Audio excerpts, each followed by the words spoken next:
A political battle has erupted between the government and the opposition over the appointment of former Supreme Court Judge Justice Abdul Nazir to the post of governor. I'm Barkhadat, you're with the Mojo story. Our focus on the broadcast this evening is on the appointment of governors. Among them is Justice Nazir. Justice Nazir has been part of several landmark judgments, among them the Ayodhya judgment, which was, of course, a unanimous judgment, the demonetization judgment, and the triple talaq verdict, where he incidentally had a dissenting opinion. The Congress is arguing that the elevation of Justice Nazir to the post of governor is a threat to the independence of the judiciary. In fact, they have pulled out an old speech of former BJP leader and Minister Arun Jaitley to make their argument. Law Minister Kiran Rijiju is saying that the ecosystem, quote unquote, is at it again, that India will no longer be treated as the personal fiefdom of one particular party. On the program today, we look at the politics around this decision by the government to appoint Justice Nazir, who has come up, by the way, from extremely humble beginnings and has been praised fulsomely by the present Chief Justice, Justice Chandrachud. The politics around it, however, are refusing to die down. Let's introduce our panel on the program today as we look at the government's decision to appoint Justice Nazir as a governor, in this case of Andhra Pradesh. Joining us on the program today is Premila Nesargi. She's a senior leader of the BJP as well as a well-known lawyer. Also joining us on the program today is lawyer and commentator Ashutosh Srivastava. It's good to see you, Ashutosh ji. Namaskar. Also joining us is Aseem Pandya. Mr. Pandya is a senior lawyer and he's, of course, based out of Gujarat. It's good to see you, sir. And finally joining us is Sanjay Jha, who has, I don't know, I always struggle with introducing Sanjay Jha, a Congress supporter, once upon a time a Congress spokesperson, has differences with his party but continues to support it. So good to see all of you as well. Now, let me actually get first comments from everybody on this appointment. Premila ji, I'll start with you. You've seen the opposition criticism. How do you respond to it? It's very unfortunate. They have no other thing, They just want to object for whatever the government does. Look here, they want to comment about the elevation of Justice Nazir as a governor. Why? Why should they worry about it? He is a known person. So far in the Karnataka is concerned, he had earned his name. When he was elevated to Supreme Court, he was a part and parcel of the various judgments. Now they are insulting not only Justice Nazir, but other judges who had participated in the other judgment like Ayodhya and other things. Why should they? Do they mean to say that all these judges are amenable? Definitely not. Once they are elevated, they do their work honestly, and especially Justice Nazir is known for his integrity. A right on person. In Bangalore, when he was a High Court judge, I had occasion to appear before him. I knew him so well, but you will be surprised to know that this stay sites litigation which came up for BDA, it was Mr. Nazir who took up the cause, and he made an order that the stay sites could not be given to the politicians. Who else has done? Such a great man. And I do not know why these people are curbing about it. Do they mean to say they want to insult because a minority person has been elevated? Do they want to insult because he is a part and parcel of the other various important judgments? I can't really understand. Every minute of a good person is to be used by the society. I wish on the day of the retirement itself, he could have been elevated and he could have been used. Now he is there and he will be impartial and he is known for his integrity. I can't really understand any comment by any one of the persons in either here or anywhere else. Congress has no other business. Okay. When we elevate some person, they comment. Let me open up your comments. And in fact, the sun is drowning you out. So we request you to lean forward a little bit so we can see you properly, but we can certainly hear you properly. And you say, what is the Congress even cribbing about? What is the opposition even cribbing about? So let me take that straight to Sanjay Jha before I come to the lawyers, as it were, on this panel. Sanjay Jha, do go ahead. Barkha, the first thing that we need to understand is there are no sacred cows when it comes to India's institutions. And tragically, even the Supreme Court is no exception to this allegation. And who said it? Not the Congress party, not the media, not any other, vested interest. It was said by 4 judges in a press conference in Delhi, which I believe was a historic landmark occasion, where members of the collegium went public and said that India's democracy is in danger and they actually accused the entire institutional structure of the Supreme Court of actually fixing benches. Where did this come from? This came from the Supreme Court judges themselves.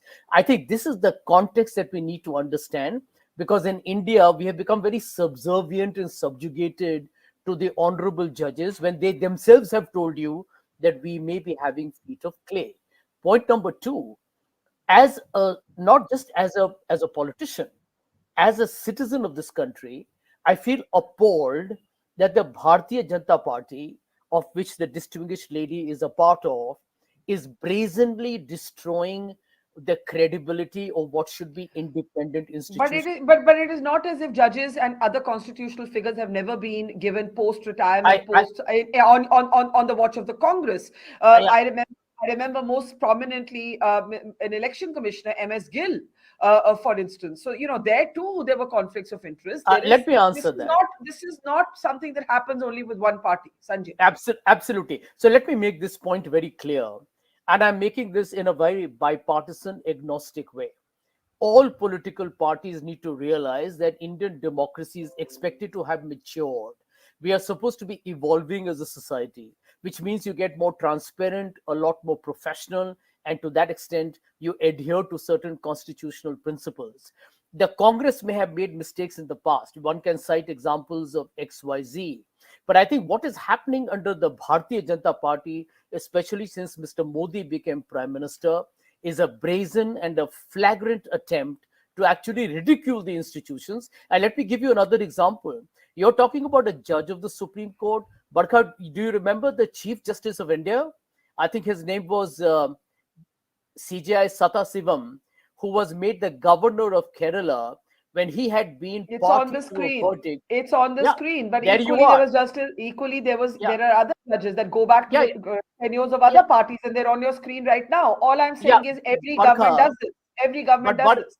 Barkha, Justice Sadasivam actually passed a verdict in Amit Shah's case on the FIR against him on the fake encounters case. So I think what you're finding in the Mr. Modi's government, everybody may be guilty, but I think the BJP takes a cake and the bakery for being so absolutely crude and vulgar. Before I come to the lawyers on this panel, I'll allow Premila ji a brief response, and then I actually want to play an Arun Jaitley clip before I come to Ashutosh ji and Aseem Pandya ji. Premila ji, you said that you wish that Nazir Saab was elevated on the very day of his retirement. Earlier there was a suggestion of a 2-year cooling off period between a constitutional post, someone who occupies a constitutional post retiring, and any next term that they take on. Do you not think this is important? Because people will look back at the verdicts of these judges and question their neutrality, Premila ji. I only want to say, let the law cannot be stagnant. It must be progressive. As and when the law moves about, the society moves about, depending upon the need of the society, they must be utilized. Do you mean to say that the judges must sit at home, their talents must be wasted? It cannot be wasted. If he's a really talented man, every minute of him must be used, he or she. That is what has been done in Mr. Nazir's case.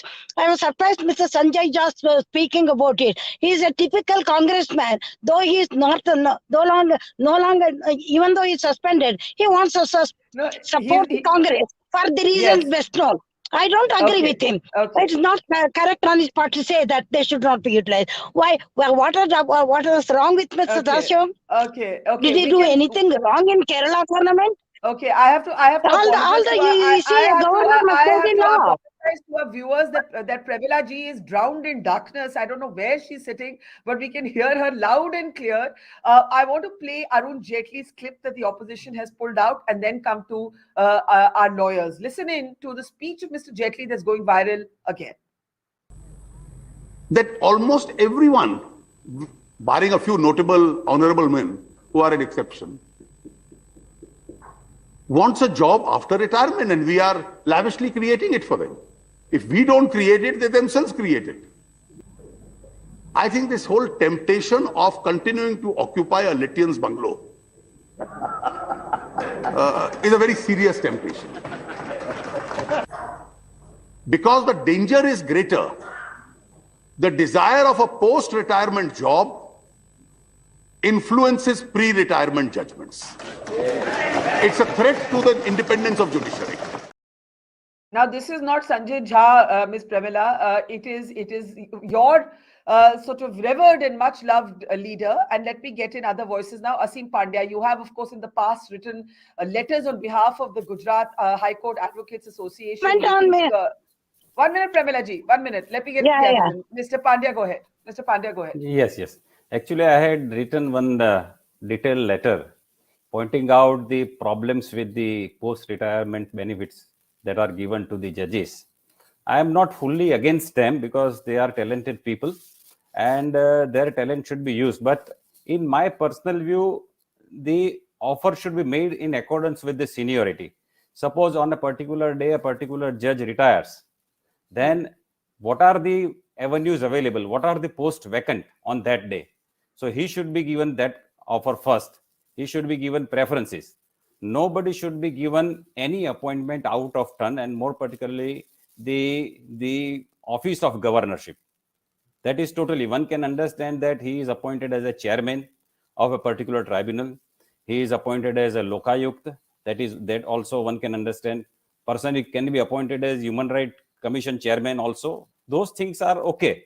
But then also it should be in accordance with the seniority. So if 4 judges have retired, the senior most should be given the opportunity. But does what bother you, Mr. Pandya, the seniority or the conflict of interest that the opposition has alleged? The conflict, see, basically you will have to strike a balance, proper balance, because these people have a great experience of remaining as an advocate for about 20 years and then 20 years as a judge.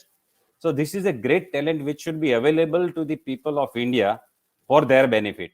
But I am against giving some appointment out of turn, and therefore I say that it should be in accordance with the seniority. Senior most person should be given that these are the posts available.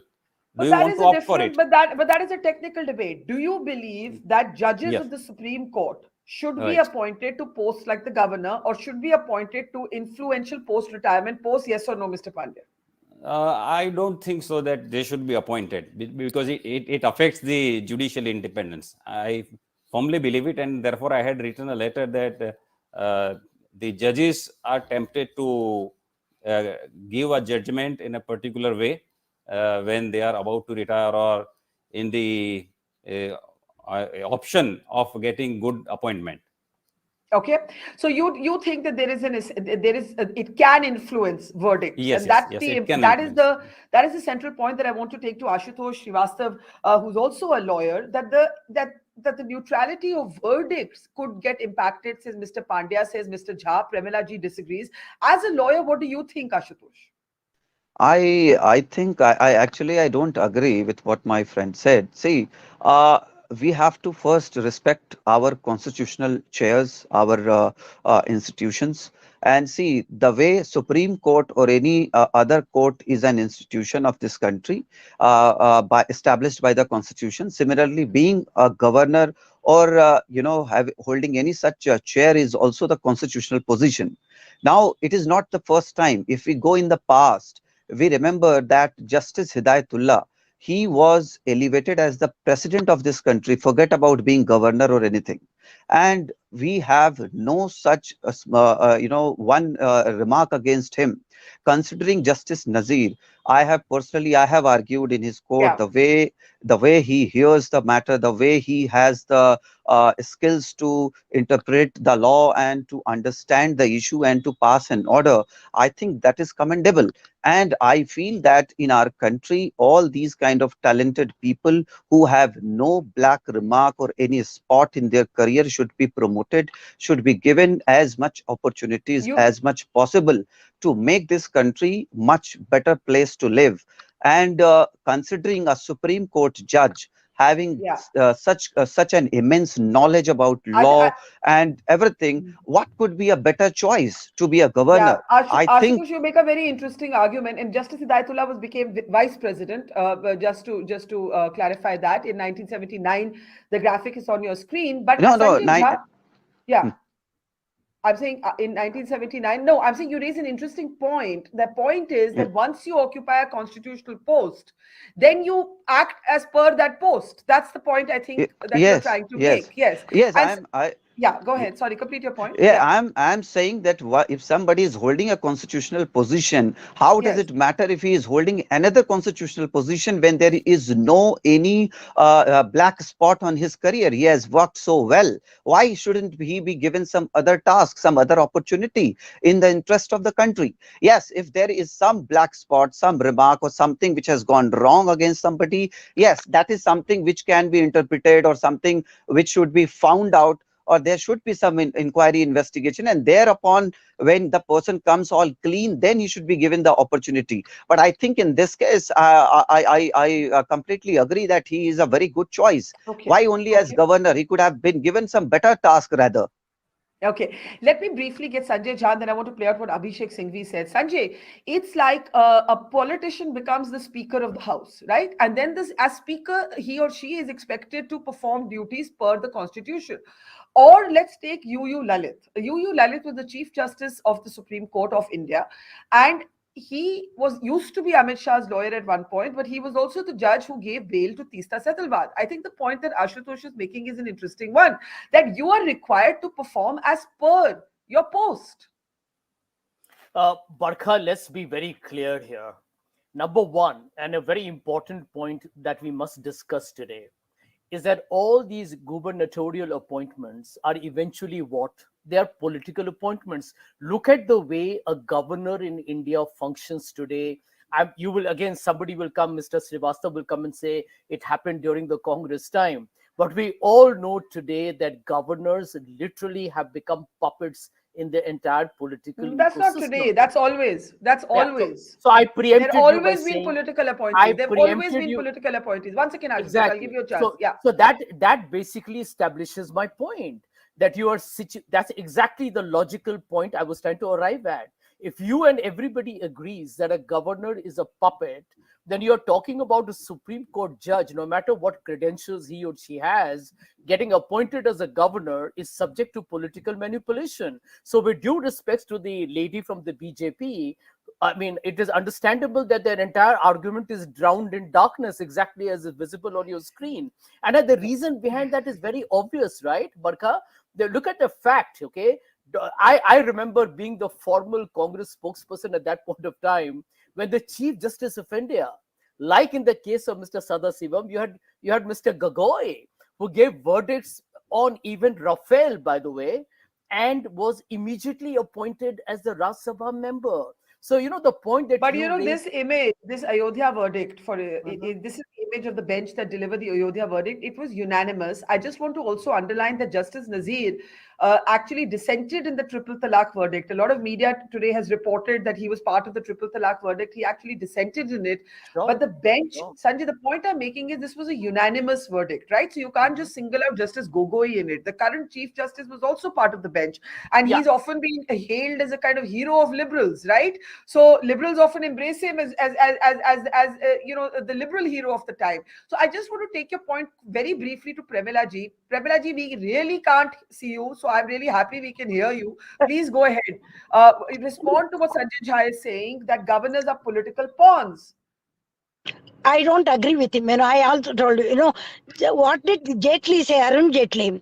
In an exceptional case, it can be made. That is what that has been done by our government, appointing Justice Nazir, who is an exceptionally good man. What objection they have? Do they say that he is not good? Is it their case that he does not do well in the profession? I do not want any governor to be a rubber stamp. That is why people like Nazir must be there as governors. We are coming across various governors having a fight with the present chief ministers. It will not happen with Nazir. He is a balancing person. He knows how to manage. He knows how to give solutions to all the problems of the nation. And now he is in Andhra Pradesh. I only wish he could have been made a governor in our state also. I don't know. But I think many more things will wait for him. Who knows? He may also become a president of India like Hidayatullah and others. Don't worry about him. You look at the work not the person. Look at what was his background, what is his experience as a judge, as an advocate, as a human being. That is what has to be looked into when a governor is made. Not, it is not a political appointment. It does not belong to any Okay, I political want to, I party. want to, I want to say, sorry, I don't mean to interrupt you, but I do have to go to Mr. Pandya and Ashutosh again. But Abhishek Singhvi also today, while attacking this decision, he prefaced it by how much personal respect he had for Justice Nazir. He said it was not about the individual, it was about the principle. Listen in.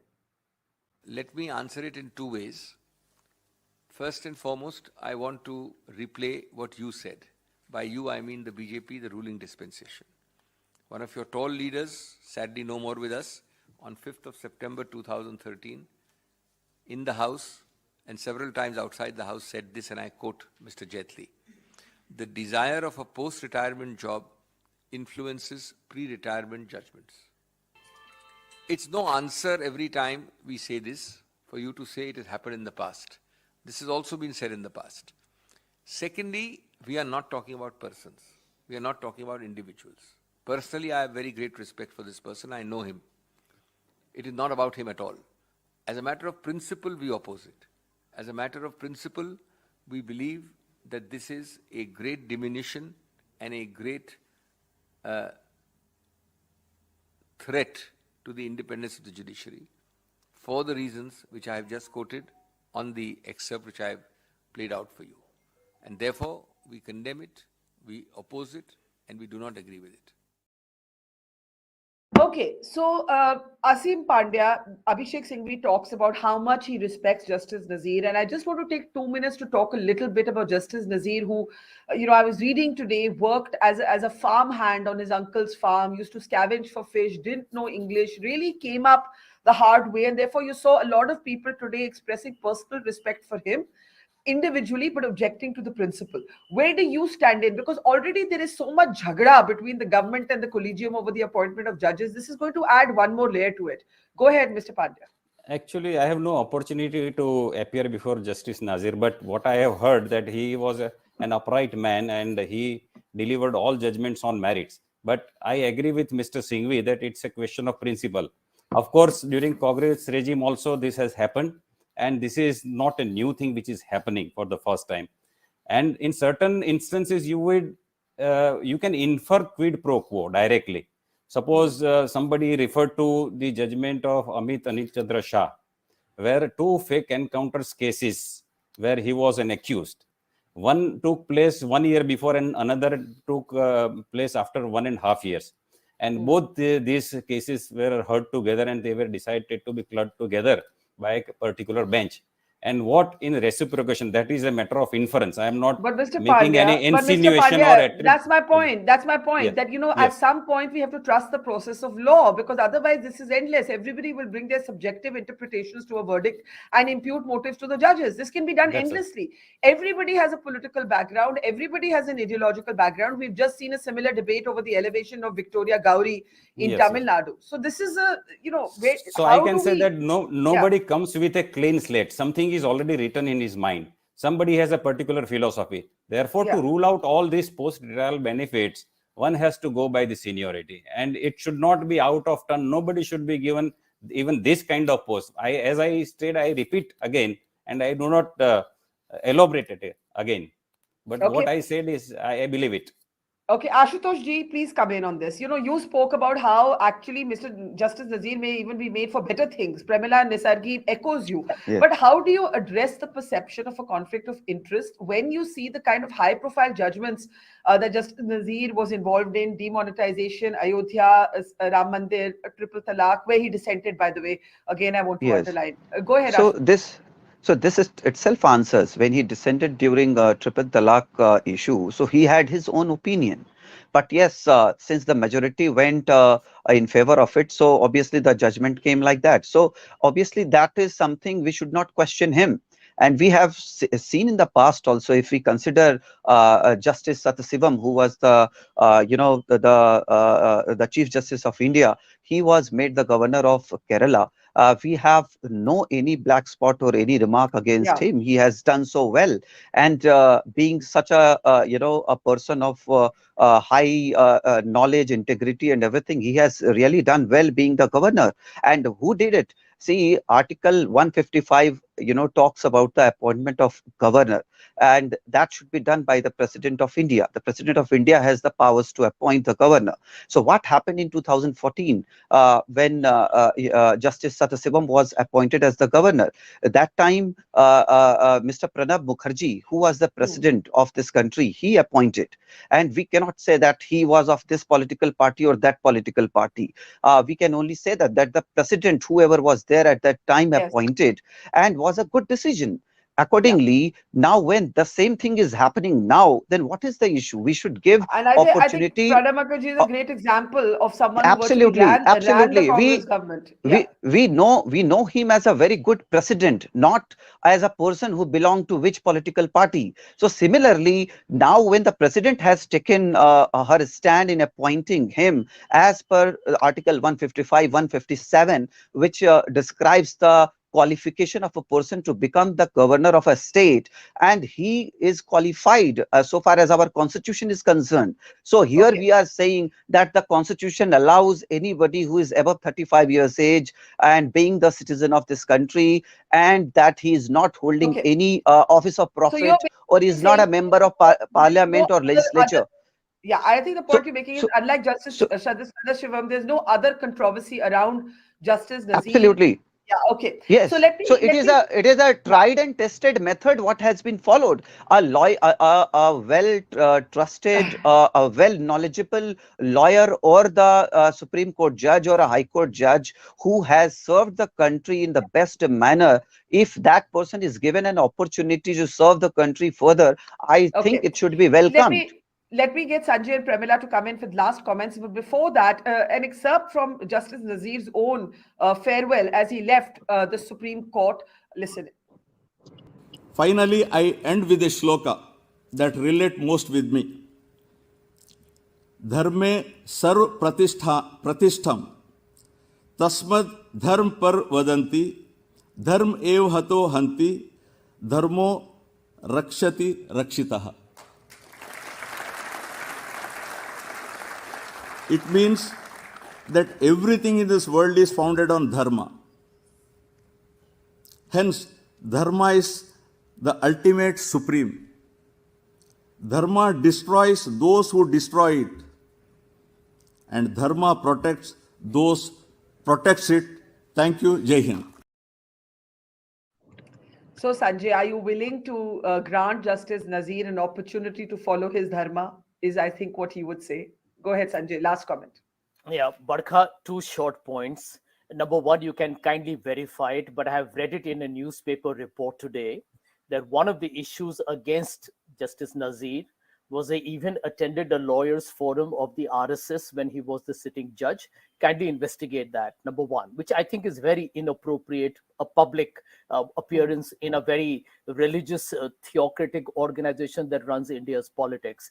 Number two, and very critical, I don't think we can ignore what the Collegium of the Supreme Court said on their own, that there is a problem within the Supreme Court. There are fault lines, there are fissures, and there are frailties that the four judges of the Collegium publicly mentioned. So for us here to assume that people are, everyone is dyed in some kind of purity of running water, I think they are being extremely presumptuous. But Sanjay, may I remind you about RSS meetings? I don't know about Justice Nazir, but Pranab Mukherjee also famously did go across the ideological trenches and meet with the RSS. So I just wanted to remind you of that. But just a short point. I will agree with Mr. Pandya, who I think has made a very reasonable argument. I would like to make 2 points. Yes. I believe that there must be at least a minimum cooling off period, so that there is, for example, you may have given a verdict in favor, perceived to be in favor of X dispensation, By the time the cooling off period ends, there may be another dispensation and you may not get the rewards for it. That will destroy the quid pro quo argument. Number two, Okay. what he rightly mentions, even if there is a case to recognize talent, there has to be a certain seniority. So that even there, nobody can necessarily manipulate a verdict against a future appointment. That's my big, Okay, big okay. I do have to close, Premila ji, since we can finally see your face. I think I must allow you a brief comment in the end. Go ahead, ma'am. I'm surprised, previous speaker. So today only we have seen the collegium appointing 2 judges overlooking the seniority in our own High Court in Karnataka. What does he mean by why should we not fight there? Is it not a thing that you should have fight 5 lady judges who are yet to be elevated in our High Court who are bypassed? They were not elevated. Merit. That's why Mr. Nazir is by merit. Seniority does not come into play there. When collegium comes, they say it's only merit. Mr. Sanjay Hegde, please think of merit. Otherwise, Sanjay Jha. you will be not doing justice. Fight the collegium and say, appoint the judges Okay. according to the merit and seniority. Okay. Then we won't Okay. have any fight. But But you can't have thing- one yardstick for the appointment of judges and another yardstick for the appointment of governors. Kindly, all the people I want to say, please have one way. You I can't have to discriminate close. it for I have to one for close. one appointment, Sanjay Jha, another 10 one appointment. point. seconds. Barkha, I need to Sanjay, make a okay. point. Okay, Say- okay. Since the distinguished lady is really kind of ranting against me today, may I remind her, Madam, you have a situation where your law minister is threatening the basic structure of the constitution and you're not appointing judges and you're giving moralistic lectures here. I mean, for God's sake, look in the mirror, No, we'll madam. fight everywhere, I'm sorry, not only it is here. drowned in Wherever darkness. the injustice is done, we'll fight. We'll support Rijuju wherever he's been fighting for eradicate the injustice. Okay, Be this it is the now becoming collegium, a be it the political. This judiciary, is now be becoming it a anywhere political in the world. spat. We are Miss going to fight. Premila ji and Sanjay We want Jha. you also to join us. Okay, this is now becoming a political fight. I think the lawyers don't want this conversation to be overtaken by politics. But one thing I have to say, the courts of India, the judiciary is the most exciting place to be right now. Whether it's news stories or the headlines of the day, they all come out of the courts and they keep us all on our toes. So you guys are, those of you who are lawyers are really in the hot seat, as it were, in the place of all the action. Thank you so much, Premila ji, Sanjay ji, Ashutosh ji, and Aseem Pandya ji. Thank you, and to our audience, thank you for watching. See you tomorrow. It's great to see you here. Thank you for watching our work. If you haven't subscribed yet, don't forget to click the bell icon and subscribe to Mojo Story and support independent, robust journalism.